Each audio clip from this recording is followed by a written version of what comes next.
सदगुरु कबीर साहब इस धराधाम में आए आज से 600 साल पहले, 600 से अधिक वर्ष पहले, और 8 कारणों को लेकर के आए। श्री ब्रह्मलीन मुनि साहेब हैं, स्वामी जी हैं, जो हमारे पंथ के अद्भुत विद्वान थे। इतने बड़े विद्वान थे संस्कृत के कि तत्कालीन जो राष्ट्रपति महोदय थे हमारे देश के, भारत के, संभवतः वी गिरी उनका नाम रहा, या कोई हो सकता है, विस्मृत होता हूं, लेकिन राष्ट्रपति द्वारा सम्मानित हुए थे, राष्ट्रपति पदक के द्वारा। इतने बड़े विद्वान थे। उन्होंने एक बड़ा ही सुंदर महाकाव्य रचना की है, श्री सदगुरु कबीर चरितम। और ये आप सबको पढ़ना चाहिए, है ना। और इसीलिए कल पंत श्री हुजूर साहेब प्रेरित कर रहे थे हमारे श्यामदास जी साहेब को कि आप 5-6 दिन 7 दिन का कथा का आयोजन रखें, है ना। मुझे इस बात की कमी में अनुभव किया यहाँ कि हम अभी भी अपने सदगुरु से बहुत अपरिचित है कि हमारे साहेब कौन थे। हम अभी भी उन्हें कमतर मानते हैं, अभी भी हम उन्हें कोई संत मानते हैं, कोई कवि मानते हैं, कोई दार्शनिक मानते हैं, कोई समाज सुधारक मानते हैं। नहीं नहीं नहीं, बिल्कुल नहीं। हमारे सदगुरु अवतारी पुरुष थे। अवतारी किसे कहते हैं? जो अवतरित होते हैं, जो ऊपर से आते हैं, जो हमारे बीच होते हैं लेकिन हम जैसे नहीं होते, कोई विशिष्ट उद्देश्य को लेकर आते हैं। सदगुरु कबीर साहब का इस धराधाम में अवतरण किस लिए हुआ था? साहब ने स्वयं अपना परिचय दिया। क्या कहते हैं कि अमर लोक से हम चली आए जगत मझारा हो, सही पान परवाना लाए समृत के कड़िहारा हो, जीव दुखी देखी भवसागर, जीव दुखी देखा भवसागर, ता कारण पगुधारा। सदगुरु का अवतरण जीवों को दुखी देखकर उनके दुख को छुड़ाने के लिए, उनके दुख को शांत करने के लिए आए थे। देखो, हम आपका जन्म इस जगत में वासना के कारण होता है। वासना जानते हो किसे कहते हैं? सूक्ष्म इच्छा। मृत्यु के समय जो हमारी सूक्ष्म इच्छा शेष रह जाती है, वही अगले जन्म का कारण बनता है। जिसकी रही वासना जैसी, है ना। बड़ा सुंदर कहते हैं साहब, जो जैसी वासना अंतिम में रखता है वो वहां उसे वैसा ही जन्म मिलता है। जहां आशा तहां वासा होई। जहां हमारी आशा बंधी रहेगी, जैसे हम मरते समय, अंतिम समय में हम ये सोचे कि मेरे पास धन हुआ होता, मैं बड़ा गरीब मर रहा हूं, तो वही तुम्हारे अगले जीवन के जन्म का कारण बनेगा, बीज बन जाएगा वो बीज। तो हमारा आपका जीवन, ये तो मात्र एक उदाहरण मैंने बताया। कोई धन का आकांक्षी है, कोई पुत्र का आकांक्षी है, कोई हमारे जो सुख आदि हैं, जो इंद्रिय सुख हैं, उनके आकांक्षी हैं। हम इंद्रिय सुखों के आकांक्षी होने के कारण भी और इच्छाओं की पूर्ति न होने के कारण भी जन्म लेते। बहुत सारे कारण हैं। तो हमारा और आपका जो जीवन है वासना के कारण होता है, लेकिन सदगुरु का अवतरण इस जगत में वासना के कारण नहीं था। उनकी कोई सूक्ष्म इच्छा नहीं थी, कोई वासना नहीं थी, कोई चाहना शेष नहीं रह गई थी। वो तो आप और हमें दुखी देखकर करुणा के कारण है। हमारा और आपका जन्म होता है वासना के कारण, लेकिन सदगुरु का जो अवतरण हुआ, प्राकट्य हुआ, करुणा के कारण आया। करुणा के कारण साहेब आए। इसलिए सदगुरु हमारे सर्वोपरि हैं। ये और बात है कि हम उन्हें नहीं जान पाते। देखो, भविष्य पुराण में उनका उल्लेख मिलता है। 18 पुराण कहे जाते हैं ना। 18 पुराणों में प्रायः आपने जाना होगा शिव पुराण की कथा। यहां भी भागवत की कथा हुई होगी। भागवत पुराण, वो भी एक पुराण है। 18 पुराणों में भागवत पुराण भी एक पुराण है। भगवान श्री कृष्ण की महिमा का वर्णन है भागवत पुराण में। भगवान शिव की महिमा का वर्णन है शिव पुराण में। ऐसे ही एक पुराण है भविष्य पुराण, और उस भविष्य पुराण में कहा गया है, और ये सारे पुराण लिखे गए हैं महर्षि व्यास के द्वारा। महर्षि व्यास परम विद्वान थे। उन्होंने अनेक ग्रंथों की रचना की, इसीलिए उन्हें प्रथम गुरु कहा जाता है, आदि गुरु कहा जाता है। और उन्हीं के जन्मदिन पर यह गुरु पूर्णिमा मनाई जाती है। जो आषाढ़ महीने की गुरु पूर्णिमा है उन्हीं के जन्म पर मनाई जाती है।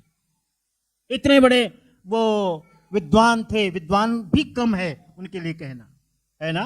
तो उन्होंने भविष्य पुराण में क्या कहा सदगुरु कबीर साहब के बारे में?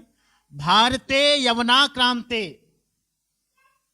निर्दष्टुम सत्प्रथम नृणाम हरि कबीर नामना ही पद में प्रादुर्भविष्यति। देखो, उन्होंने कहा है कि जो सदगुरु हैं, भारतवर्ष जब मुस्लिम शासकों के आतंक से जब पीड़ित होंगे तो सदगुरु का अवतरण होगा। यह भविष्य पुराण का प्रमाण है। और भविष्य पुराण हम कबीर पंथियों ने नहीं बनाया भाई, ये प्रमाण है। भारते यवनाक्रांते निर्दिष्टुम सत्प्रथम नृणाम हरे कबीर नाम नाही कलावतरिष्यति, कलयुग में अवतरित होंगे। बंधना जाति भेदादे ऋण मोक्तुम निर्ण कलो किल वक्तुम तत्वम कबीर सन पद में प्रादुर्भविष्यति। उन्होंने कहा पद में, पद्म शब्द है कमल अर्थ में, सप्तमी एक वचन, पद में यानी कमल में। और जो उन्होंने जो भविष्यवाणी हुई थी भविष्य पुराण में, वही ज्यों का त्यों घटित हुआ। सदगुरु का अवतरण लहरतारा धाम में सहस्त्रदल कमल पुष्प पर यानी पद्म में, कमल में। कब हुआ था? 1456 संवत। और पूर्णिमा का दिन, पूर्णिमा की तिथि और सोमवार का दिन। सोमवार के दिन पूर्णिमा तिथि को सदगुरु का अवतरण हुआ था। वो ज्येष्ठ का महीना था। पुनः याद कर लें आप, ज्येष्ठ का महीना, पूर्णिमा की तिथि और सोमवार का दिन। जानते उस दिन क्या घटित हुआ था? उस दिन लहरतारा सरोवर में जितने भी जीव थे सब अत्यंत प्रसन्न थे, अत्यंत प्रसन्न थे। अब सोचो कि वहां जो पनडुब्बी, एक पक्षी विशेष होती है जो पानी में डूब जाती है फिर निकल जाती है ना, सारस है, हंस है, बगुला है, जो ये जलचर हैं, जितने पक्षी हैं, सब पंखे फड़फड़ाते थे खुशी से। उन्हें लगता था कि आज कुछ होने वाला है। और एक बात और भी मैं कहूं आपको, आप भी इस बात को जानते हो, बहुत सारे ऐसे जीव हैं जो कुछ आगे होने वाला होता है उसका ज्ञान उसे मालूम हो जाता है। हमारे भारत में हमारी जो माताएं हैं, दादियां हैं, कहती देखो आज ये चींटियां लाइन बना के चल रही हैं, अंडे लेके जा रही, लगता है आज बारिश होगी। चींटियों को कैसे पता चलता? तो जीवों को पता चल जाता है कि आगे क्या होने वाला है। हिंदी समझ रहे हैं सब लोग? सब लोग पीछे जो बैठे हैं, हाँ, तो जीवों को पता चल जाता है, पक्षियों को, जलचर जितने पक्षी थे सबको समझ में आ गए थे आज कुछ घटित होने वाला है। और आपस में जो वहां कमल फूल थे, कोई श्वेत कमल फूल था, नील कमल फूल था, रक्त कमल फूल था, वे भी आपस में हवाओं के झोंके से मानो अपनी खुशियों का इजहार कर रहे थे कि आज सदगुरु का अवतरण होने वाला। देखो एक साथ दो घटना घटी वहां पूर्णिमा के दिन। क्या होता है? सुबह सुबह जब सूर्योदय होता है तो आपने देखा होगा सूर्योदय से पहले अरुणोदय होता है। जो अरुण होता है ना, भगवान भास्कर का सूर्य का सारथी कहा गया है।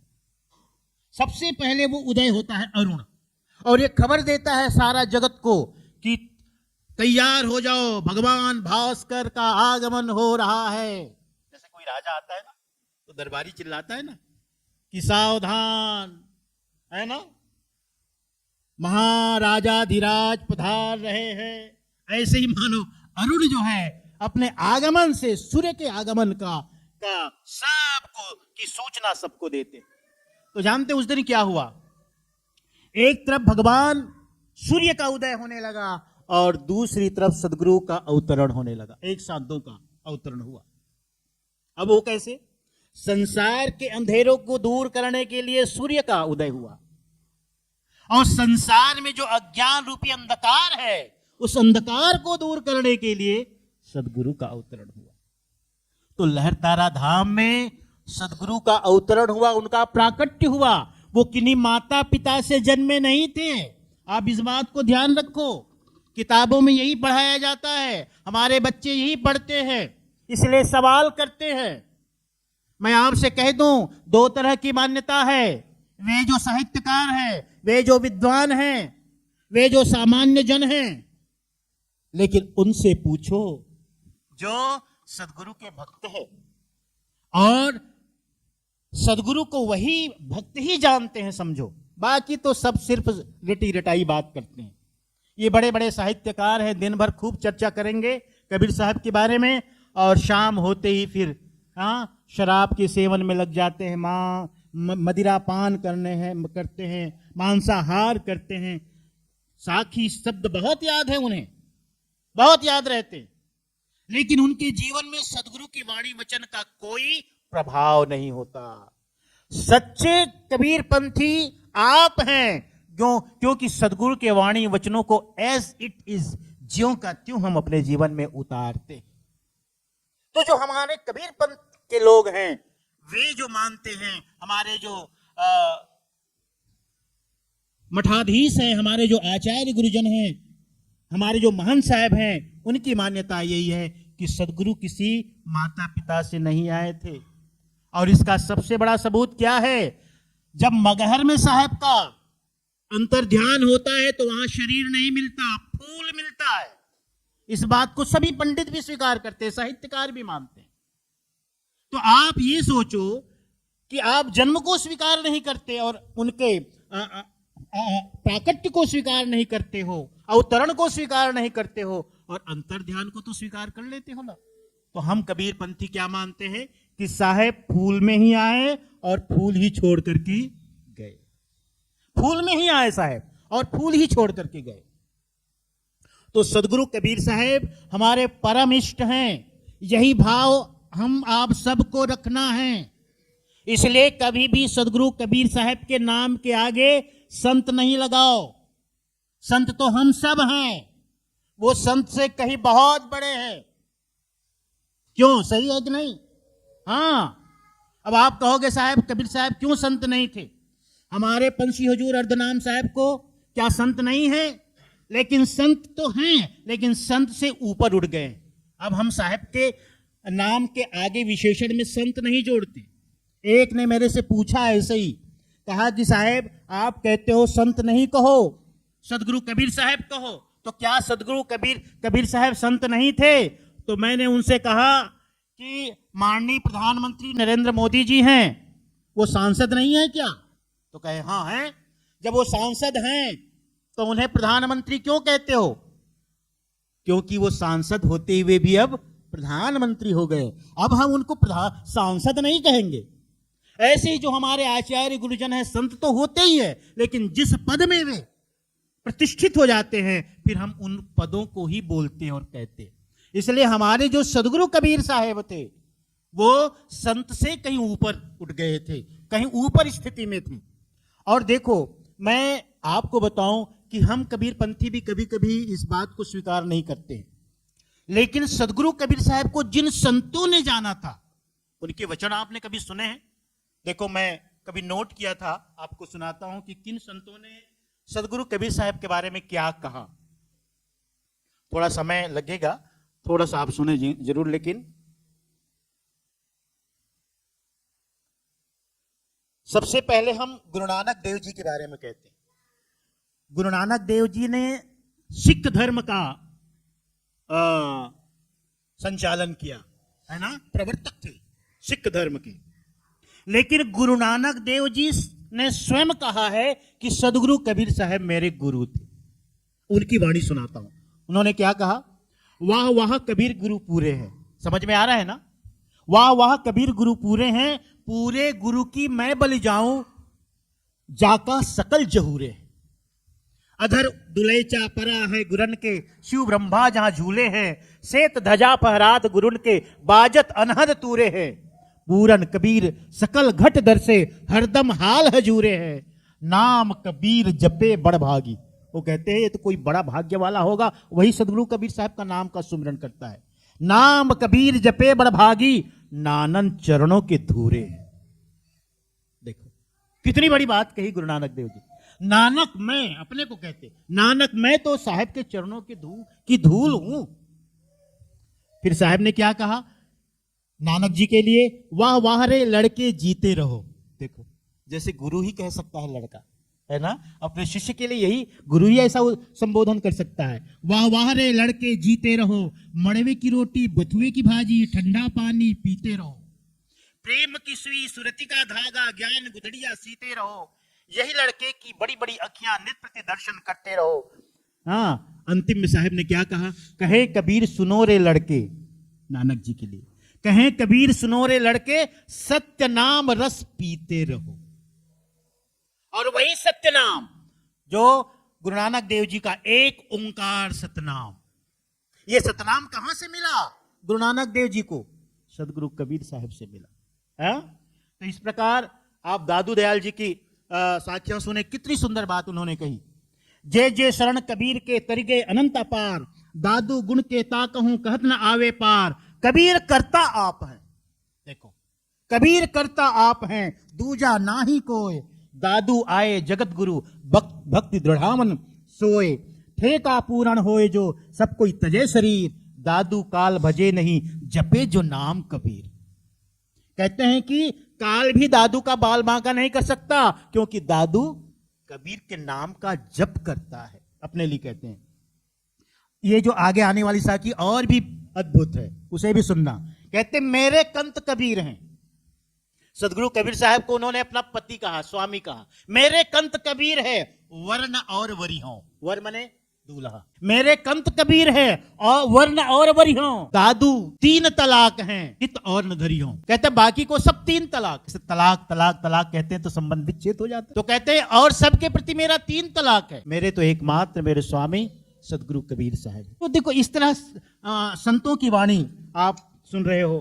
फिर नाभादास जी की बहुत ही प्रसिद्ध वाणी है, वाणी अरबों खरब है, ग्रंथन कोटि हजार, करता पुरुष कबीर है, नाभा किया विचार। कहते मैं कहता हूं कि भले ही अरबों वाणी अरबों खरब है और ग्रंथ भी कोटिन है, करोड़ों हैं, लेकिन एकमात्र कर्ता पुरुष कोई है तो सदगुरु कबीर है। ये नाभादास साहब की घोषणा है। और आगे सुनो, मलुकदास जी ने कहा, 4 दाग से सदगुरु न्यारा, अजरो अमर शरीर, दास मलूक सुलूक कहत है खोजो खसम कबीर। देखिए, ये वे संत हैं जिन्होंने सदगुरु कबीर साहब को जाना था। किस रूप में जाना था, ये उनकी वाणी है। गरीबदास जी साहब की प्रसिद्ध वाणी तो आप जानते ही हो, उन्हीं की वाणी है। क्या हम लोग कहते हैं ना, साहब का प्रकट हुआ था कमल पुष्प में, तो ये उन्हीं की वाणी है।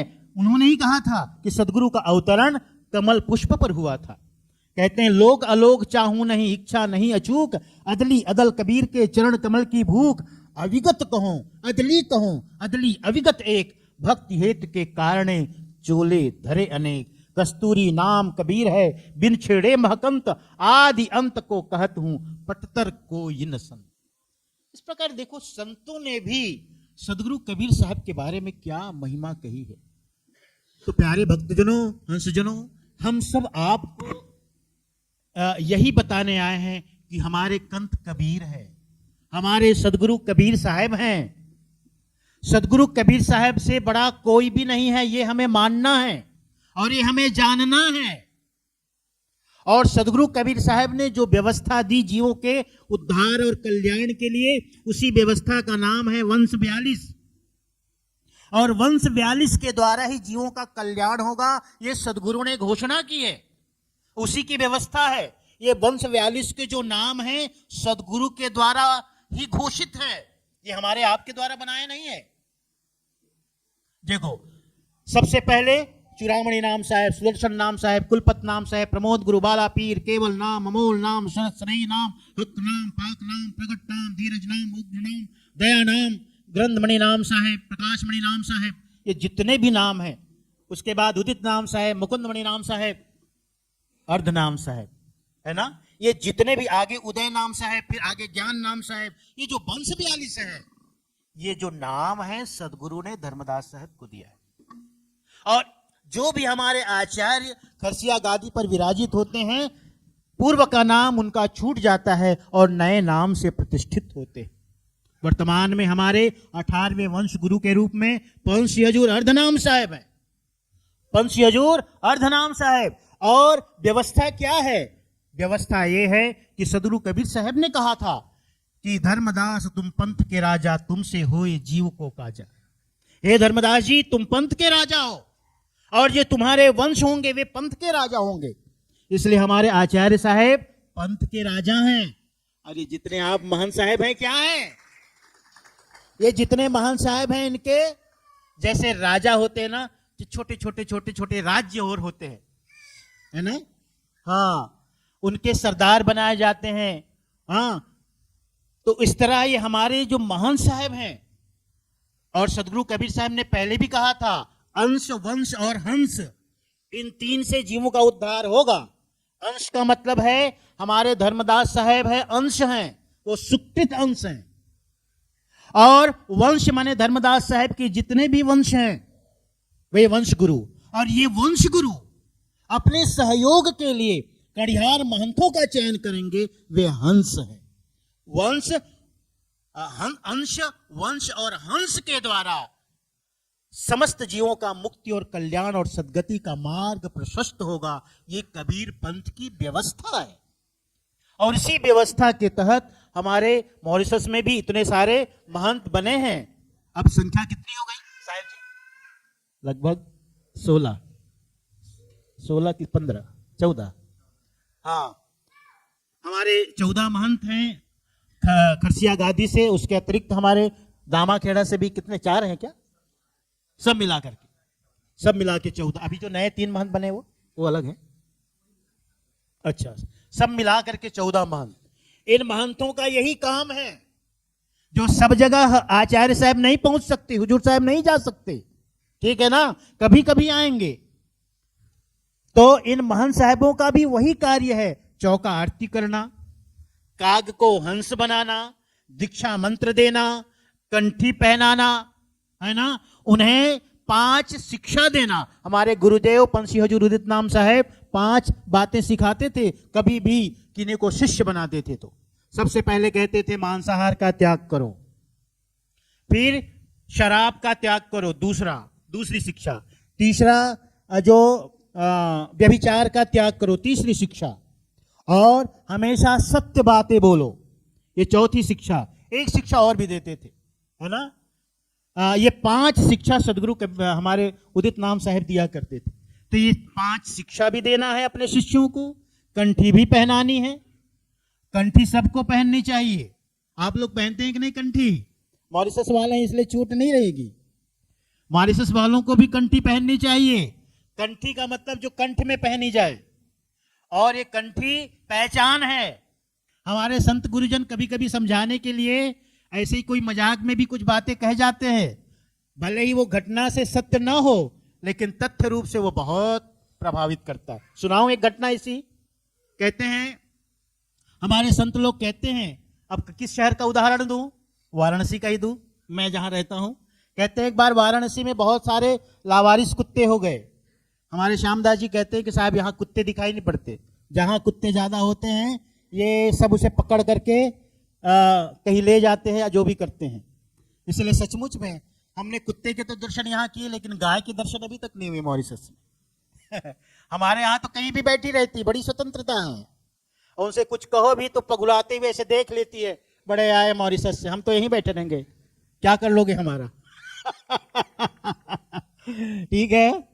तो हमारे बनारस में कुत्ते बहुत बढ़ गए, तो मेयर के पास शिकायत पहुंची कि लावारिस कुत्ते, आवारा कुत्ते हैं, लोगों को काटते हैं, भौंकते हैं, दौड़ाते हैं, ये ठीक नहीं है। तो उन्होंने फरमान जारी किया कि जितने भी लावारिस आवारा कुत्ते हैं उनको जहर का इंजेक्शन दे दिया जाए, या जहर दे दिया जाए, पॉइजन दे दिया जाए, मार दिए जाए। लेकिन उसमें एक शर्त जोड़ा। क्या शर्त जोड़ा? कि उन कुत्तों को नहीं मारा जाए जिनके गले में पट्टा हो। समझ गए? पट्टा समझते हैं? जो अपने कुत्ते को पालते हैं गले में पट्टा पहनाते हैं, है ना? गले में पट्टा पहनाते हैं। और उसने ये शर्त क्यों जोड़ी? उसने इसलिए जोड़ी कि अगर जिसके गले में पट्टे हैं उसका मतलब वो पालतू है, वो आवारा नहीं है, लावारिस नहीं है। ऐसे ही जब हम सदगुरु के नाम की कंठी पहन लेते हैं तो हम सदगुरु के भी पालतू हो जाते हैं। बुरा लगे तो माफ करना, लेकिन हम लोग इसी तरह थोड़ा समझाते हैं कंठी की महिमा को बताने के लिए। कल पंछी हुजूर साहब बता रहे थे, हम भी जब साहब पहली बार गए थे तो 75 साल की माता थी, ठीक है, 75 साल की थी। अभी साहब ने उनको कहा 85 साल के, 10 साल हो भी तो गए ना, अब हमें भी सुधारना पड़ेगा। हम तो अक्सर इस घटना को सुनाते हैं। हमारे पंछी हुजूर अर्धनाम साहब पहली बार जब वेस्ट इंडीज गए तो माता आई जो 75 ईयर्स ओल्ड थी, सामने बैठी थी। और जब उन्हें पता चला कि मेरे गुरु के दरबार से, मेरे गुरु के स्थान से आए, यानी पंछी हुजूर उदित नाम साहब के स्थान से, लहरतारा से, बड़ी श्रद्धा से वो आई थी। तो कहते हैं साहब बताते थे कि सब सत्संग प्रवचन वगैरह हो गया, अब वो बैठी है सामने, इंतजार कर रही है, प्रतीक्षा कर रही है कुछ कहने के लिए। जब सब लोग चले गए तो उन्होंने कहा, साहेब आप लहरतारा से आए हो, मेरे गुरु के स्थान से आए हो? साहब ने कहा, हाँ मैं वहीं से आया हूं साहेब, मेरे गुरुदेव उदित नाम साहब थे। फिर उन्होंने अपने गले से ऐसे कंठी निकाली। साहेब जानते हो ये कंठी मेरे गुरुदेव ने, उदित नाम साहब ने दी थी साहेब। कंठी में धागे तो बदल गए साहब, कंठी में जो धागे होते हैं उसको बदलना ही पड़ता है। कंठी के धागे तो बदल दिए, लेकिन मैंने आज तक कभी कंठी नहीं बदली। क्यों जानते हो साहब? क्योंकि मैं अपने गुरु के हाथों का स्पर्श सदा इसमें अनुभव करती हूं कि मेरे गुरु ने इस कंठी को स्पर्श किया था। ऐसा लगता है कि गुरु कहीं मेरे आसपास है, ऐसा लगता है कि गुरु मेरे साथ सदा साथ है। ये कंठी की महिमा है। इसलिए गुरु ने कंठी दी हो तो उसे उतारना नहीं। आप उसकी जगह पहन लेते हो सोने की जंजीर और दूसरे आभूषण, लेकिन कंठी को खुटी में टांग देते हो, है ना? तो खुटी में टांगने की वस्तु नहीं है। और जो नई माताएं, जो नई बहुएं बेटियां हैं, उनसे कहूं, अगर आपको थोड़ी शर्म लगती हो तो आप अपने मंगलसूत्र में भी उसे पिरो दिया करो ना, क्या लगता है? लेकिन कंठी हमारी पहचान है किस बात की? कि हम गुरु भक्त हैं, हम साहब के पालतू हैं, हम साहब के मानने वाले। और जानते हो क्या हुआ? जब काल आता है ना, आपने संध्या पाठ में सुना, कबीर जम्मन जाय पुकारिया, धर्म राय दरबार, हंस मवासी हो रहा लगे न फांसा मार। जब काल आता है और आपके गले में कंठी देखता है तो लौट जाता है। किस लिए लौट जाता है? अरे नहीं नहीं नहीं, ये सदगुरु का हंस है। तो गुरु का मतलब ही होता है जो काल पुरुष से छुड़ाकर आपको सत्पुरुष को से जोड़ दे, है ना? हाँ, तो सत्पुरुष से जोड़कर तुम्हें सतलोक पहुंचा दे। तो प्यारे हंसजनों, समय काफी हो रहा है, मैं थोड़ा ज्यादा भी बोल गया। अब मुझे बोलना भी जरूरी मैंने समझा, क्योंकि अब जाना है, कुछ बातें साहब के बारे में कहना भी जरूरी है। तो मेरे कहने का सार यही है कि सदगुरु कबीर साहब हमारे परम इष्ट हैं। जब भी हम अपने सदगुरु का नाम लेवें तो बड़े आदर के साथ लेवें। कभी भी अकेले कबीर नहीं बोलना है, सदगुरु कबीर साहब ही बोलना है। सदगुरु कबीर साहब की ही जय बोलना है। यहां कभी कभी सदगुरुदेव की जय भी कहते हैं। हमारे गुरुदेव उदित नाम साहब बहुत ज्यादा नाराज होते थे, क्योंकि वो साहब कहते थे सदगुरु देव नहीं है। क्योंकि साहब ने बीजक में कहा, देव चरित्र सुनो रे भाई, देवताओं का चरित्र सुनो।